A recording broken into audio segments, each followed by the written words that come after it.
This episode, I'm joined by Hannah Lucas to discuss her book, Impossible Recovery, Julian of Norwich and the Phenomenology of Well-being. I'd like to say a big thank you to my paying patrons and subscribers for making all of this work possible, and if you'd like to support the podcast and keep everything running, please find links in the description below. Otherwise, please enjoy. So, Hannah Lucas, thanks very much for joining me on the Hermitix podcast. Thank you for having me. We are going to be discussing your very recently published book, Impossible Recovery, Julian of Norwich and the Phenomenology of Wellbeing, which is drawing on primarily two figures, Julian of Norwich in relation to the work of Martin Heidegger, but it is a mixture of philosophy, theology, mysticism in relation to well-being, while drawing in concepts such as, ideas and approaches to illness, approaches to death, homeliness, and what it is to equally live and die and be ill well. I hope I've done your book somewhat justice there. That was a great job, thank you. Yeah. So before we jump in with your book, just tell us a little bit about yourself, what it is you do, and the origins of this book. Oh, thanks very much. So I'm a researcher in medieval English literature. So I spend my time basically thinking and writing about texts from about the 13th to the 16th centuries. And I focus mostly on religious texts. So I'm not a theologian or a philosopher by training. I feel I have to say that up front. I'm based in literary studies. So I think about literary methods and especially language and how these things all come together in medieval literature. And I suppose that's sort of what drew me to the medieval to begin with, was the kind of interdisciplinarity of the sources you're working with. So I feel like there's so many opportunities there of where philosophy, theology, art, literature all coincides in this period. So that's, I think in the book a little bit through why then the Middle Ages becomes such a kind of rich store of inspiration for modern philosophers as well. But that's really kind of what drew me to it as well. And I don't know if you want me to talk a little bit about the book as well. Sure. Yeah. The book itself, I suppose, was born out of my doctoral work, revised in a hopefully more accessible format and hopefully read by a few more people. But it thinks about, I suppose the thesis is what it means to live and be well in the world. And it does this through a conversation, as you said, between the medieval mystic, Julian of Norwich, and Martin Heidegger, and philosophers in the Heideggerian tradition who are thinking with and through Heidegger and kind of revising his ideas. So in that sense, the recovery of the title sort of refers to two things.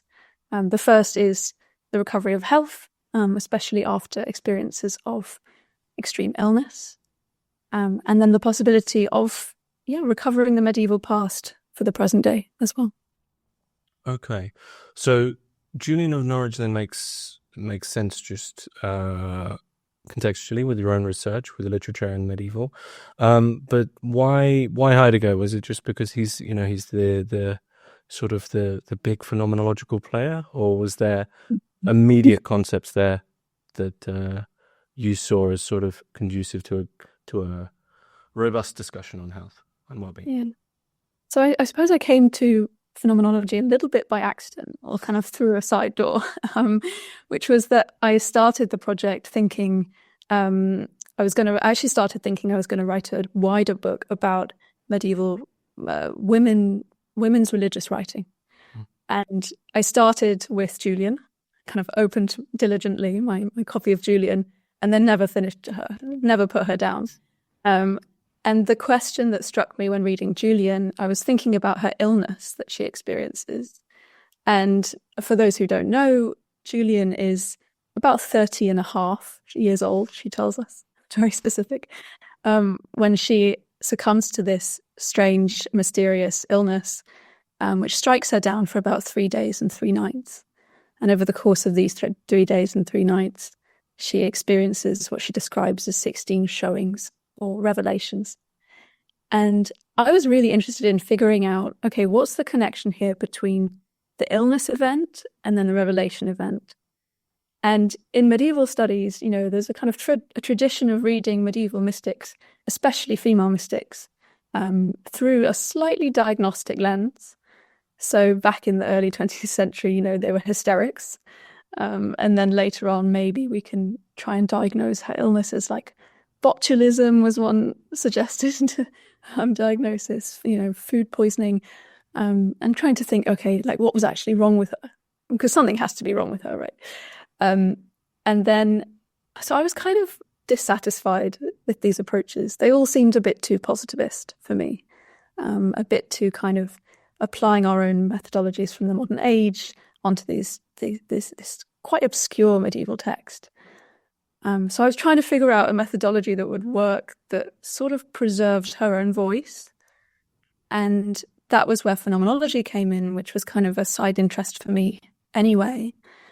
And I came across these two thinkers working in the phenomenological tradition after Heidegger. One is Havi Caral and one is Frederick Svenneus. And these are kind of the two primary interlocutors that sort of triangulate me, Julian, and Heidegger in the book. And what I found in their philosophies was really a similar level of compassion, pragmatism, and I suppose kind of existential optimism that I found in Julian, and also an emphasis on the subjective voice of the patient or the sick person, right? And what they were doing with Heidegger was sort of thinking about, okay, what works from Heidegger, especially early Heidegger they're working with. So the Heidegger of sort of being in time, what works in this text for the present day and for helping us think about medicine, health, illness, and what maybe do we have to revise? And, kind of spoiler alert, there's quite a bit we have to revise. But that was sort of how I came to Heidegger, like I said, kind of through a side door. And then it was subsequent to that I started thinking about, okay, what's Heidegger's relationship to the medieval? What's Heidegger's relationship to medieval theology, especially? And I'm happy to talk a bit more about that. But that was sort of how I came to Heidegger indirectly, I would say. Okay. So an accidental Heideggerian. Thrown into Heidegger. So I should say, along with how I introduced your book, there is also this long section on the phenomenology of illness, which draws in many of the, Heimlich as well, and this notion of being at home or being, I hadn't heard this before, and I really liked that you brought it in from Sonntag, which is being on the night side of life, which is a very nice idea. Well, a sort of pleasantly unpleasant way of putting it. So this is a huge question to begin with, as your book is sort of, as its ground, your book has the dialogue between illness and what it is then to be well. All shall be well is sort of, I guess, what your book gravitates around. As per many people's knowledge of Julian of Norwich is just, 4 words. What do we misunderstand? What do we get wrong about illness? I don't want to put it in such crass terms, like such binary terms, but what do you feel how we incorrectly approach illness? Yeah, and I suppose partly because of my literary training, I'm really interested in the language we use to describe illness and health. So this is my way in, really. And it's actually very hard, I think, to describe being in extreme pain or an extreme illness without resorting to metaphor, right? So, and this is what Susan Sontag in the essay that you quote, illness as metaphor, that's really what she's thinking about. And the kinds of vocabularies and vernaculars that have developed over many years around illness.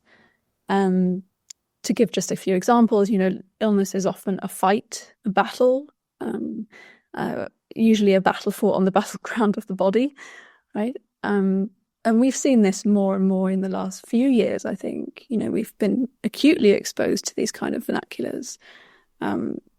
Just to give one example I came across by accident the other day, the World Health Organization has a page on their website still about how to stop the spread of COVID.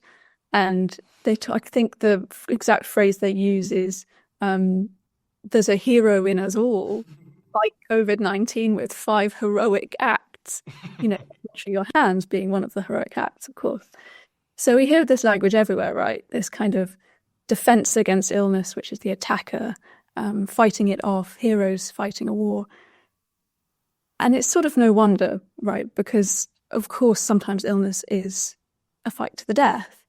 And we've seen this also in the pandemic has brought this home pretty seriously. But this vernacular is also unhelpful in many ways, right? Because what happens then when somebody does succumb to illness, if they have a terminal illness and if they die, is that because they haven't fought hard enough? Of course not. And I think we all understand that, but it doesn't necessarily come through in the language we use.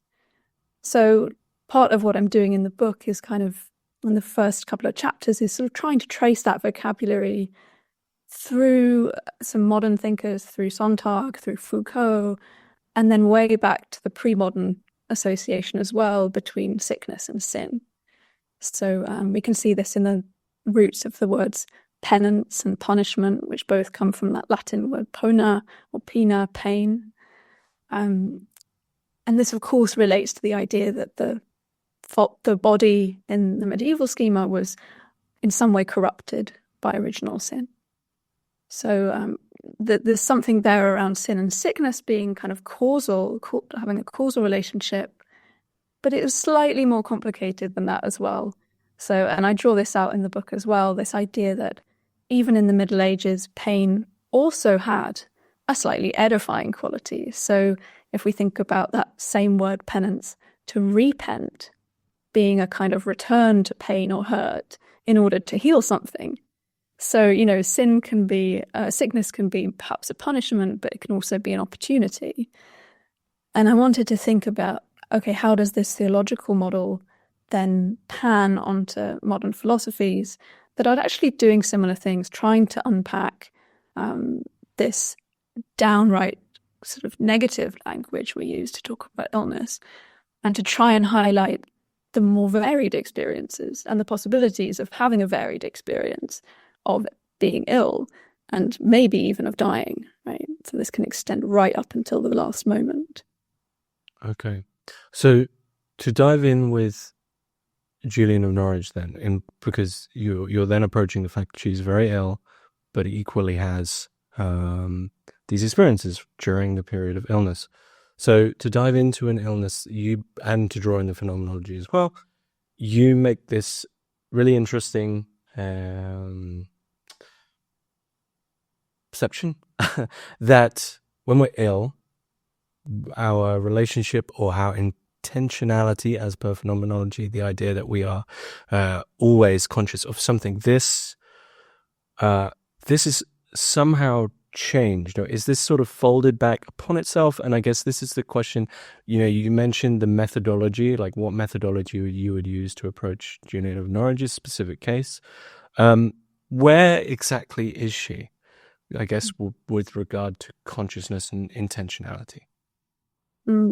So I suppose it might be helpful just to explain a little bit about how intentionality and illness intersect to begin with.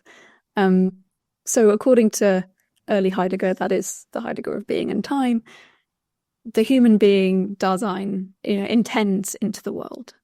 So their very existence is created and sustained through a projection of the self towards certain possibilities and actions. So Dasein is by its very nature kind of active and goal-oriented. And we see this borne out in Merleau-Ponty later, who's a slightly more embodied phenomenologist, I would say, and his philosophy being characterized more as a I can. So a kind of fluid and uninterrupted, what he calls intentional arc. So a kind of flow that allows us to situate ourselves and move through the world with ease. And then, of course, what happens to this flow when we get sick? It perhaps breaks down, something gets distorted. We're no longer able to intend into the world in the way we normally are. We can think of how if you might have a broken arm or a really bad temperature, you might not be able to engage with your everyday activities in the same way, right? So taking a shower might feel extremely difficult. Putting on shoes, something that might have taken a few seconds, might not take a few seconds anymore. Things become conspicuous, to use Heidegger's language. And I suppose where Julian comes in with this is in her thinking that the human being is also a kind of being always in creation. So for her, she talks about the human project as a seeking toward the beholding of God. And she understands humanity as then always trying to turn back towards God and always trying to come to some kind of unity or health or well-being. So this is also a kind of process-related project.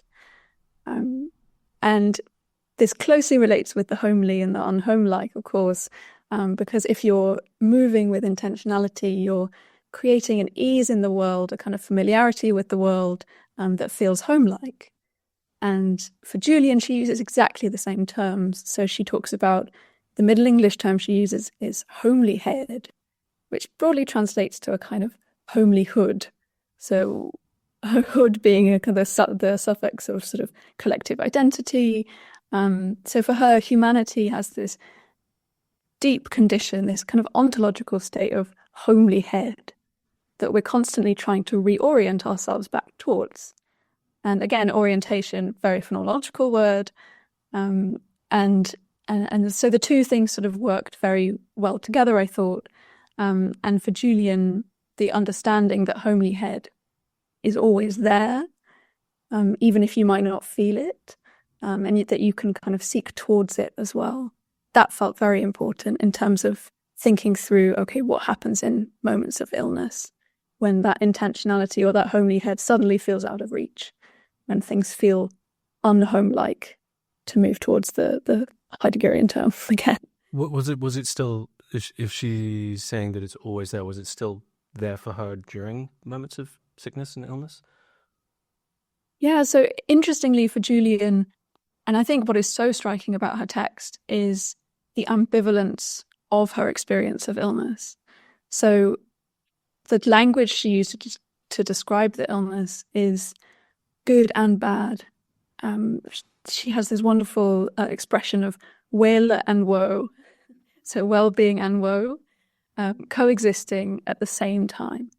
And in a kind of microcosmic sense, we see this in her experience of illness. When her pains come and go, she experiences these wild fluctuations of pain. She loses sensation in her lower body. She experiences breathlessness, which we know now, research suggests that breathlessness actually ignites similar neural pathways in the brain as pain. So there's various different forms of pain coming together in her experience. And then the cross comes alive before her. This crucifix that the curate holds before her face comes alive in this glowing light, and she witnesses Christ speaking to her. And what this allows her to do is then reconnect to that kind of the homeliness of Christ. He is the homeliest figure in her text. The homeliness of Christ, which provides her with this sort of focal point or anchor for her perception through the experience of illness. And of course, there are moments in the text where she loses that entirely. And I think those are also important moments that we should talk about. But for her, the revelation of Christ on the cross there, coming to life, that is really the anchor point for her of homeliness. So even though she's in this excruciating experience of pain and suffering, she's able to then connect with his pain and suffering on the cross, and therefore with love and homeliness as well. So for me, it was so important in the book to emphasize how these things can coexist, how homeliness and pain are not mutually exclusive. And that's what I found in Carol and Svenæus' work as well, that kind of emphasis on the multiplicity of illness experience.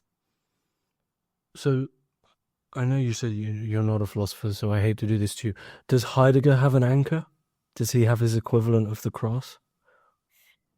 I think this is where Heidegger and Julian will never align, right? This is where Julian can go and Heidegger just can't follow. This is one of the major through lines of the whole book, actually, is thinking about that background of divinity, of that kind of what we might call a divine horizon that structures Julian's whole theology and whole way of seeing the world, and that is just totally absent for Heidegger, especially of being in time. So for Heidegger, where human being Dasein is constructed against this background of nothingness, nichts, he calls it, this background of complete homelessness, Dasein is structured in relation to its own annihilation, always being toward death. Whereas for Julian, and I sort of do a little bit of a twist in the book of thinking about her text as offering a being toward God, because for her, human being isn't structured towards its own annihilation, although death is an important point on the timeline. It's structured towards something beyond that, and that's where salvation comes in. And of course, all salvation stories are sort of stories about health. Again, doing a kind of etymological thing there, salus, the root of salvation, means health in Latin. So thinking about this as a kind of well-being story, but one that projects us well beyond the moment of annihilation in death and towards a kind of redemption and the beatific vision in heaven. But for Heidegger, that just stops there, right? And then that's sort of what I'm thinking through near the end of the book of kind of what does it mean for him to be essentially what I see as kind of appropriating a medieval model and a medieval theological model, but not being able to go that last step. Where does that lead? I was just about to add in, I mean, that's one of the more intriguing things that sort of is brought about by your book is that, well, as you mentioned earlier, this perhaps a caricature view of original sin and the state of being fallen as something which is lost, unwell, or like born into an unwellness or born into not being at home. There's kind of again an inverted irony that Heidegger is closer to this caricature of original sin and doesn't know what to do with it, whereas Julian of Norwich, as per being redeemed, being saved, being toward God, as per your own idea. So Heidegger is closer to. I mean, I would ask. I wonder where he goes wrong, if you want to put it in those terms. But I think it's kind of clear that he goes wrong. Well, he goes wrong in many ways, but he goes wrong because he doesn't have God. Is it that simple? Oh, I think he goes wrong not only because he doesn't have God, because I think in the conclusion of the book, I think through the reception of Julian today in so many different contexts, both theological contexts and non-theological. I'm coming to her as an agnostic. I'm not working within a particular theological tradition, and yet there's something about her text that when you work on it for many years, it does something to you. It really does. And I think in the conclusion about what does that mean for a theological text to be received so well by so many people, especially in recent years in COVID times, so many people found real comfort in her text, whether they believe in God or not.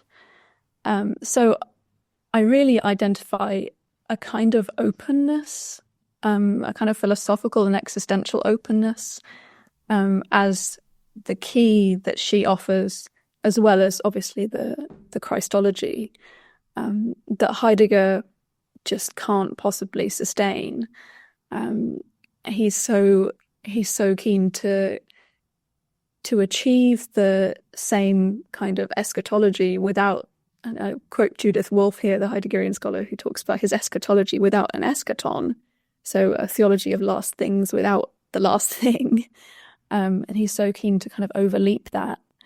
And I sort of turning back on myself in the conclusion of the book, thinking about, is it possible to then perhaps just follow Julian in her own openness to the possibility of change and the possibility of redemption, which for her is kind of always in the future. It's always going to be beyond. You're always being towards something. And I think because of the temporality that she's working with, and that is possible. And yeah, haven't quite figured out, and I leave that sort of as a slightly open question, I think, in the conclusion of the book, whether that's philosophically possible to take that and run with it without that horizon. But I think certainly it's more possible to do it in a way that does allow for, I suppose, a kind of openness to, I'm not sure how I would put it, a kind of openness to varied experiences, where Heidegger doesn't end up. So he ends up in kind of, and I discussed this in the beginning of the book, a kind of far-right mentality of nostalgia and kind of looking backwards as much as it is looking forwards. And there's something there about the utopian vision and kind of wanting to bring about a utopian vision while still on Earth. Whereas for Julian, she sustains that openness in the future. And it's always got to be in the future for Julian. Whereas for Heidegger, it's kind of bringing about the apocalypse now.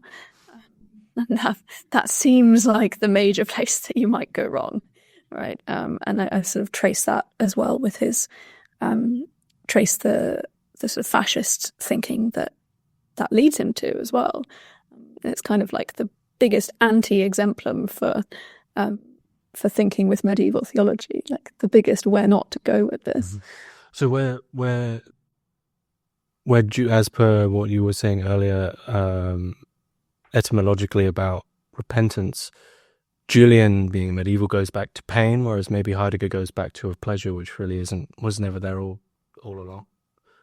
Yeah, and a misreading of Julian, which I think is also the kind of misreading that Heidegger leads us into, is one that emphasizes just being in the world as that emphasizes well-being as all shall be well without even needing to turn to pain, without even needing to acknowledge pain. There's this kind of misreading of Julian that is possible, that is a pseudo-optimism that doesn't think about the very severe trauma and pain that she went through in her experience of illness. And I think we've got to acknowledge that. And it's the same kind of, if you only look for the good, if you only wish for the good and don't acknowledge the very real and pragmatic experiences of pain that are going on around you, then this is what leads you into a kind of purism, right? This is what leads you into a kind of nostalgic fantasy as well, of recovery, of recovering something that was always good that was in the past. And we see this, of course, in populist narratives at the moment. So definitely that acknowledgement of pain feels like a really important piece for any reading of Julian. And that's not to say that we have to wallow in the pain, of course, and I'm trying to sort of do that balancing act as well, of thinking about pain as, through Julian, as she says it, pain is always going to come. Like, you can take pain from man, but not man from pain, she says. So the pain is always going to be there, but thinking about what we can do to become homely with these very unhomely places. And that's a kind of pragmatic and extremely practical optimism, that's not just all shall be well and so look away from the pain, which I think is perhaps more of and I explore this a bit in the book, but I identify that as a bit more of a Heideggerian vision. Okay. Well, to hone in on all shall be well, as this is the phrase everyone knows. You really hone in at one point on the word shall, that it's not can or will or is or all is well or whatever that might be. Shall, as if I'm remembering right, is in the Old English is closest to owe something. Would I be right in thinking like this is a debt, or is it more spiritual, or what is it that's owed? Is it just pain that's owed? No such thing as a free lunch, which is really kind of what Heidegger is. Heidegger doesn't think he owes anything. Yeah. So well is one of Julian's favorite words. She uses it so many times throughout the Revelations. And of course, all shall be well is one of her most famous quotes. And it's so catchy, right? It's almost as if she knew it would be written on tea towels and mugs forevermore. But the longer quote that it's taken from comes from the words of Christ on the cross. And he says, I may make all things well, I can make all things well, and I will make all things well, and I shall make all things well. And I read this as a kind of, you've got these four modals, may, can, will, and then shall, to denote a sort of unity of the former three. I see them as a kind of trinity, and then shall tying them all together. And it's right, as you say, that's a kind of shall denoting a kind of owing. And this resonates with medieval theologies of redemption. In the Middle Ages, right back to Anselm of Canterbury, we have this greatly evolving threads of theories around why Christ was sent down to earth and why he had to sacrifice, God had to sacrifice his son, why this had to be the greatest sacrifice of all time. And we moved from a kind of model where the devil was owed something. So then kind of devil's rights, the devil had a right, and he had to be repaid. And then moving to more of a model where God was owed something, and humanity had to pay a debt to God.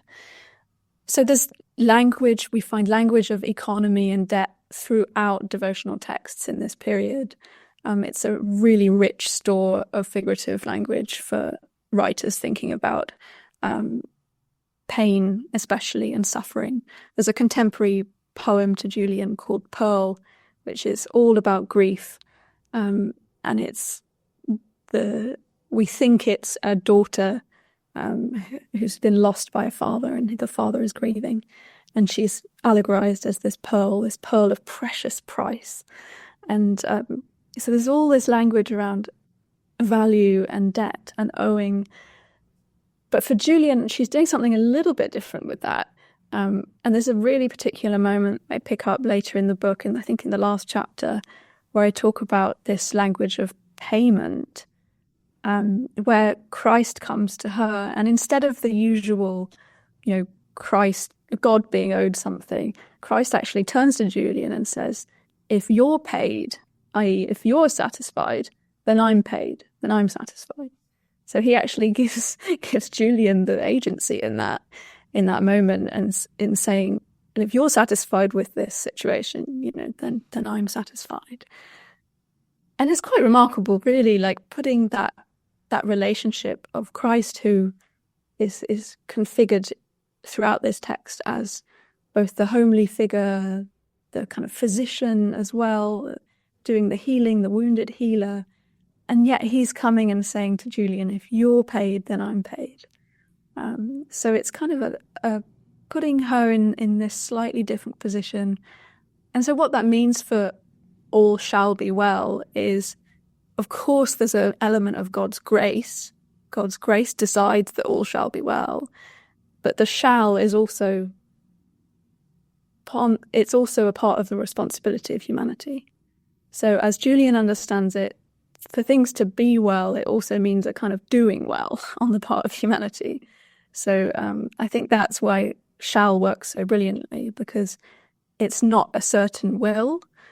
It's a kind of decision or negotiation that's enacted both by a participation through of relationship, through God's grace and humanity kind of upholding their side of the bargain.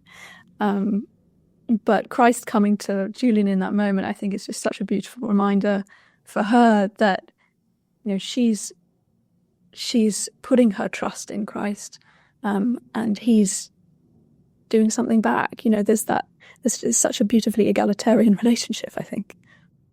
Well, to move from that beautiful relationship to the inverse, does Heidegger have such an economy? Is there a point where, using him once again as this interlocutor, this sort of seems at the moment a sort of pessimistic inverse of everything Julian has.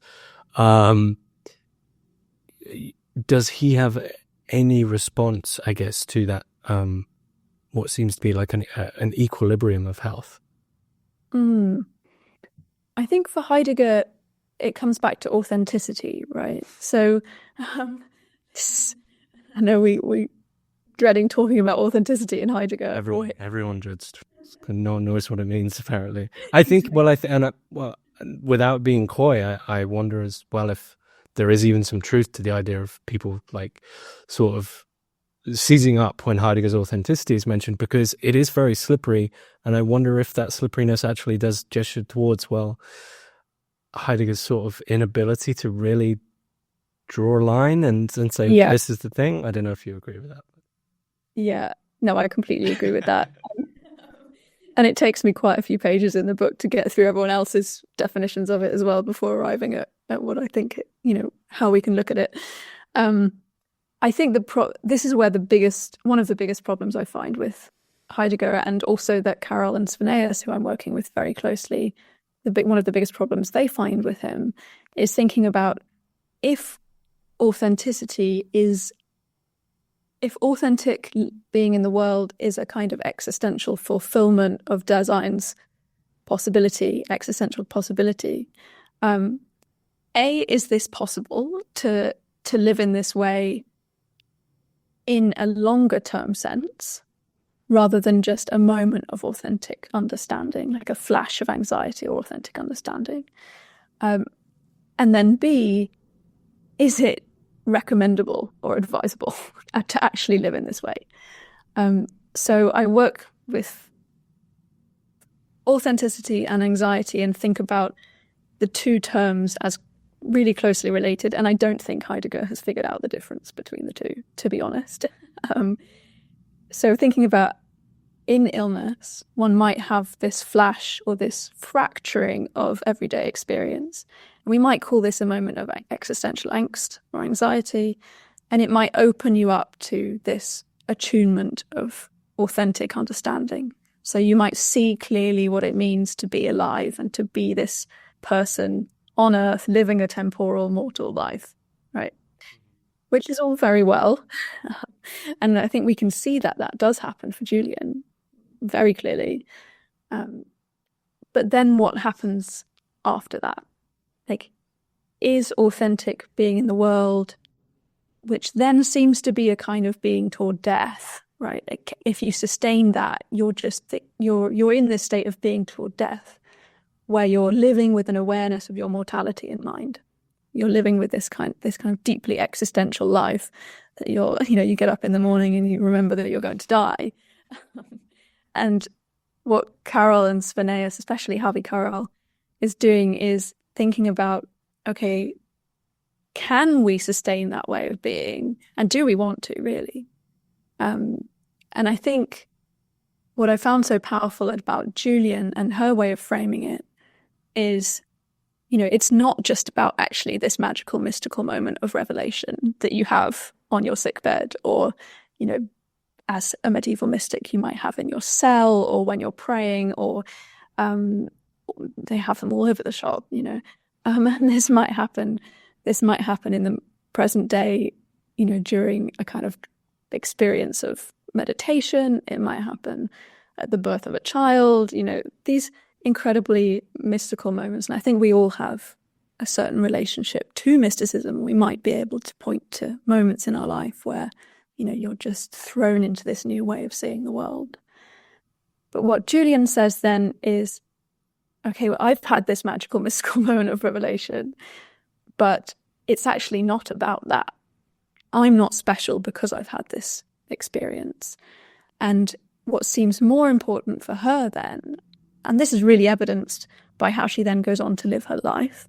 She becomes an anchorite, which is sort of an enclosed nun who spends her days living in a cell, a very small cell, attached to a church in Norwich. And she spends her days contemplating, and people would come up to her cell, her little window, from the community and ask for spiritual guidance and all sorts, and she'd be watching the mass going on in the church. So she goes on to spend her days as an anchorite and really writing her text over many decades. So the production of the text which exists in two forms, a shorter version and a longer version, itself kind of exemplifies this theology that is so focused on a longer term commitment to living well and to doing well. And clearly the illness revelation event did have this fracturing effect on her life. Clearly we assume that she became an anchorite after the event. That's generally the timeline that we draw.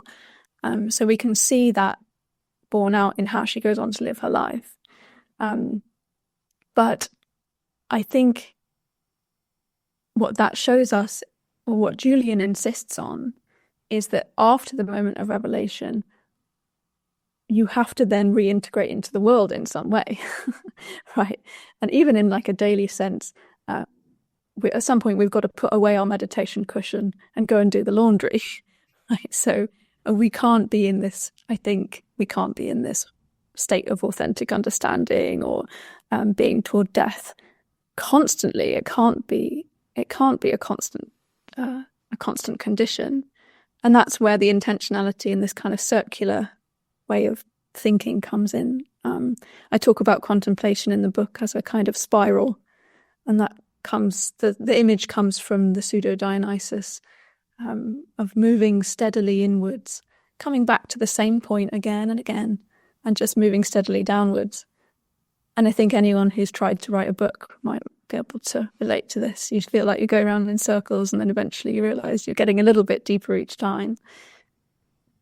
And I think that's where the being toward death idea can perhaps be reconfigured as a kind of being in the world that, we don't have to sustain all day, every day. The authentic understanding might come and go. That's sort of okay. And the idea then being, okay, how do we try and come back again and again and reestablish homeliness, or reestablish that way of seeing the world, and essentially like integrate that mystical moment of revelation, or the new insights that might have been gained from illness into life as it then continues. You think being toward death is another sort of Heideggerian philosophical lie that can't really be, in the fact that in the same way that his future nostalgic, eventually fascist vision is this thing that you're relying on that which immediately is false because you're looking back to a past that wasn't and then trying to enact it. And so you sort of have this get out clause of, if it fails, well, what was this prior thing anyway? It's all very elusive. Same with being towards death. It almost seems you can't do that, but if you could, then there would be something. But it does just seem that you would to live probably sound like something on a Hallmark card, but to live in being toward death surely would be not to live. That sounds really soppy, but it seems you would just be in a sort of state of that. There wouldn't be a state that you would consider living if someone genuinely was consistently conscious of the fact they're going to die all the time. It's not someone I'd want to hang out with. No, exactly. And I don't think Julian would either, to be honest. And there's moments as well where, Heidegger is quite defensive on the point. He actually writes that he's not claiming that living with authentic understanding is a better way to live. And you read that and you think, okay, well, why are you using the term authenticity? And of course, that might be the modern perspective speaking, because the language of authenticity is so loaded right now in our current sort of modern Western world. And it has so many implications of something truer, something better, something more desirable. And he's saying, no, it's just a different way of living inauthentically. That is living in a way that and he talks about falling prey to just man, falling prey to the social structures that we live under and within. He says that's also, a perfectly adequate way of living. He's just trying to do this neutral thing, highlighting one and the other. Well, I don't particularly buy that, right? Because then he's also saying that living authentically and being toward death is the existential fulfillment of what you are. So, of course, it's going to have this slightly moral inflection, and a suggestion that one is perhaps more desirable. It's interesting as well that, again, another similarity between Julian of Norwich and Heidegger is that they both arguably retreat to a cell, Heidegger to his little hut, and yet Julian of Norwich, in quite literally a little wall in the church, isn't closed off, as she's conceptually not closed off, and I guess spiritually not closed off. This event of homeliness has opened her up to something larger and something arguably more communal that isn't about her as an individual. Whereas Heidegger does the same thing with his little hut, which, I always mention this because I like to, but, he does still go to the pub to watch like football games, right? And it is this sort of very individualistic relationship. And it makes me wonder if all he had left, again, with this idea of like an end times philosophy without an eschaton, very worldly, everything has been brought down. It seems all he had left was aesthetics. And as lazy as it seems to say that Heidegger's idea of authenticity seems to basically just align with a certain aesthetics, it does really seem that all he had left was some sort of weird fetish. But that, Heidegger scholars would probably be jumping up and down in their seats. But perhaps the continual disagreement, the amount of disagreement and variations on authenticity, at least lends itself to some serious discussion of, like you said, there's sort of a paradox in what he's trying to direct us towards. Yeah, definitely. And the parallel I draw with Julian with authenticity is with the Middle English term she uses, kind. So kind in Middle English means nature or natural, as well as generous and kind, as it does in the modern term. And I think about what it means for her to say that we have a kind substance. The soul has kind substance, and that substance is always grounded in God. So she does also use this language of not authenticity, but nature, right? So she talks about human nature and what it is, what our base ontic state might be.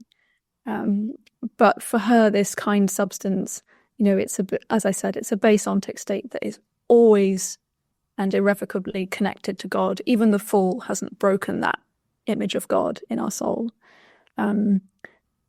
So that's a kind of connection with authenticity there, and I try and disentangle those terms as they're used across Julian and Heidegger.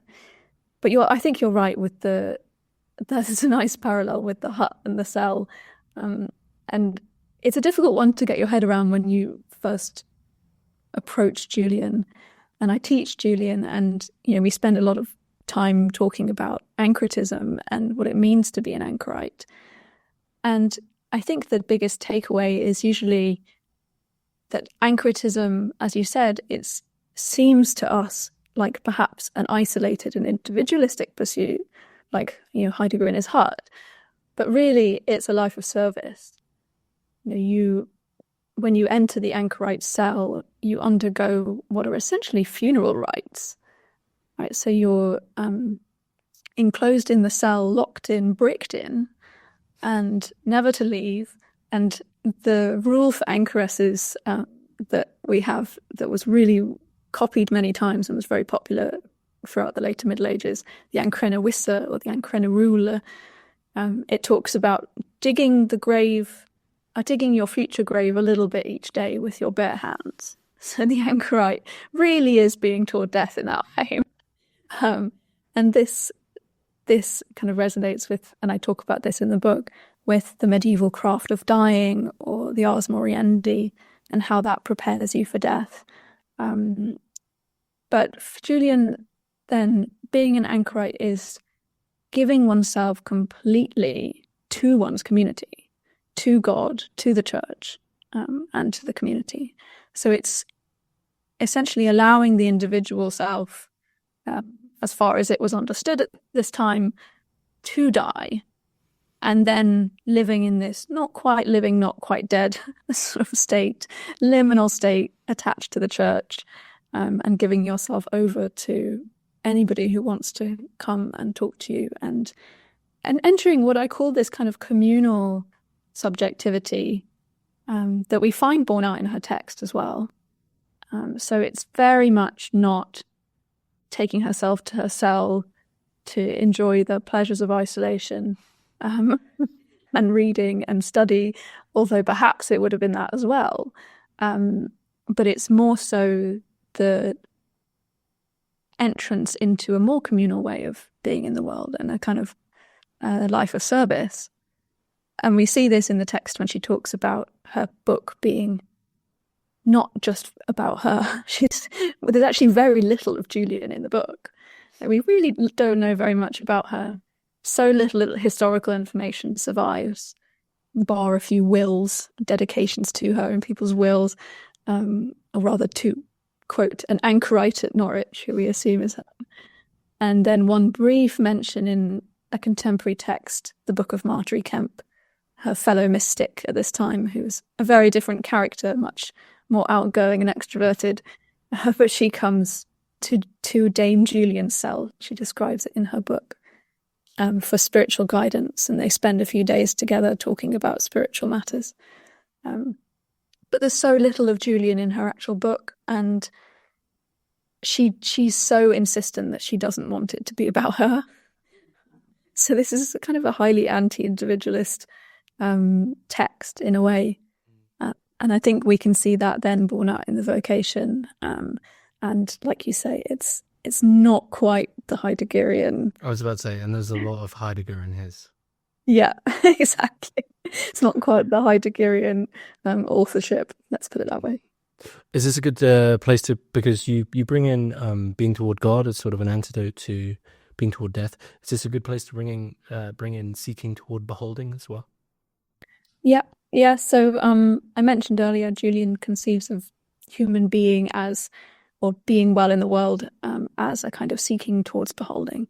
She says, we must seek to the beholding of him. And beholding is a really specific term for Julian. It's one of her favourite words, used so many times throughout the Revelations. And it's a popular word drawn from scripture and from medieval theology as well. And it generally refers to a kind of witnessing that's beyond ordinary consciousness. So there's a theologian, Maggie Ross, describes it as holding in an ungrasping sort of way. And we might also think of beholding as a kind of seeing face to face with God, the seeing face to face of Corinthians, where ordinary human sight is like through the glass darkly, and then beholding might be seeing face to face. So divine revelation as a kind of beholding is this like glimpsing of God, this glimpsing of heavenly sight. But she acknowledges in the text that you can't force yourself into a mystical revelation. Right. So all you can do on our very limited place on earth is seek towards beholding. So beholding occurs only by the grace of God, but the human project is a kind of seeking towards beholding.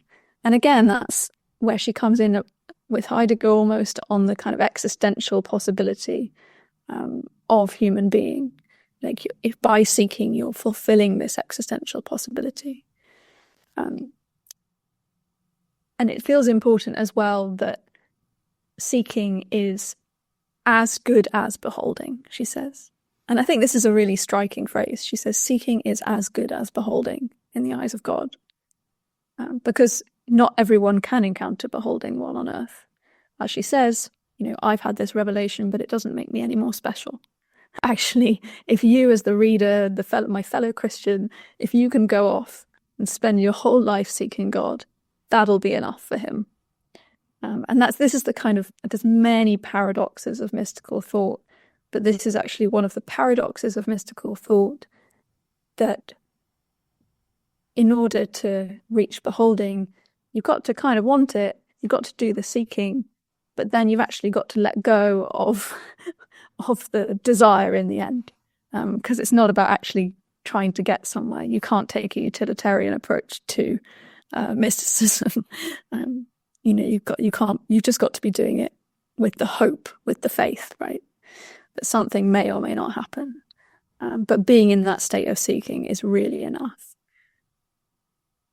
I think it's a kind of beautifully egalitarian and, again, quite pragmatic way of seeing the human project, really. Well, it's a genuine openness that allows for uncertainty, because one of the last questions I had here was, I guess, I think if I remember right, you say in the introduction that you weren't as interested, at least in this book, of sort of bringing this discussion into the modern day, but I'm going to ask you, like, what can we take from this in a world that has a pretty binary relationship with illness, and death is rarely mentioned. We certainly aren't being toward death, but illness is de facto not productive, not good. Yeah. How can we? I don't want to say use, it's very utilitarian again. What can we take from this openness? Yeah, I mean, I say in the book that I don't want to bring it into the present day. But then I'm writing this. I submitted the doctoral thesis that the book grew out of in June 2020. So that was a memorable year on many counts. And it also provided me with a kind of access to the text that I couldn't really have hoped for. We were all stuck inside in our own little anchorite cells, deeply afraid of the plague that was ravaging the nation. So there was a kind of collapse of temporality that happened there between the medieval and the modern for me. But I really do think that there are things that we can take from the text. And as you say, it's about openness for me. The one thing I really wanted the book to do was, if at all possible, extend or augment Julian's emphasis on compassion, and really try and approach illness with a kind of compassionate, open view that allows for illness to be both traumatizing and excruciatingly painful, and perhaps revelatory, and perhaps providing someone with a new way of seeing the world. And that compassion for Julian is, of course, theorized through Christ and through a compassion of his suffering on the cross. But compassion is also about openness to others, right? I say in the book, again, I'm obsessed with their kind of etymologies. Again, this is my literary training coming through. But like compassion, co-passio, you're suffering with. And to suffer together and to have compassion for someone in illness, this requires a kind of openness, or a term that's also been used to describe Julian's project is porosity. This is Claire Gilbert's term, porosity, and she's working with Ricoeur there. She writes on Julian and ecological consciousness, and thinking about how Julian can open us up to a realization of the interconnectedness of self and world. So it's an openness to others, and it's an openness to the environment in which we're existing, right? And I think this is a brand of compassion that doesn't ask you to turn away from suffering, but allows the possibility that even while suffering is happening, even while we're in the midst of things that feel very out of our control, crisis on a global scale, but also like, I don't know about you, but like daily crisis, right? Like climate collapse being one of the major themes that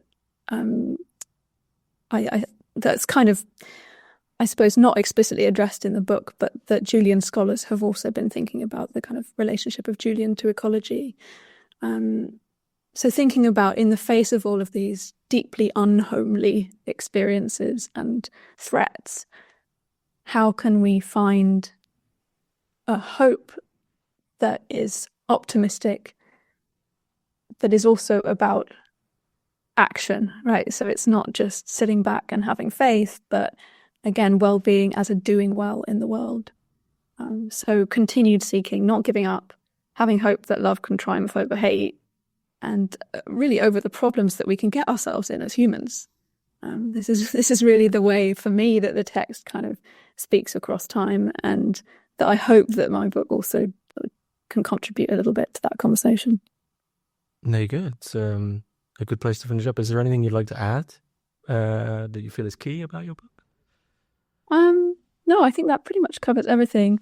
The piece, I think as well as all shall be well, the most important piece for Julian is, what is it all about? It's about love. It's about love, love, love, love. And she repeats this throughout the book. And yeah, maybe that doesn't come across immediately from a conversation about Heidegger. But that's a piece that I'd like the book to kind of draw attention to as well in Julian's text. That's really the thread that ties it all together for me. There you go. Love, best place to end. The only place. Well, I'll be sure to put links. And also I should say thank you to Columbia University Press for sending me a copy. I'll put links for the book in the description below. I know you've only just published this, but are you still working on stuff on Julian? Maybe not Heidegger, but... Yeah, maybe not Heidegger. I think I'll be working on Julian probably for the rest of my life. She's that kind of a text. But I'm also thinking about a new project on medieval devotional reading and contemplative ways of reading, and thinking about the line from that to literary theory in the present day. So moving slightly back into the literary realm. Okay, that sounds fascinating. Well, as I said, I'll put the links for everything in the description below. But Hannah Lucas, it's been a great conversation. Thanks very much. Thanks so much for having me, James.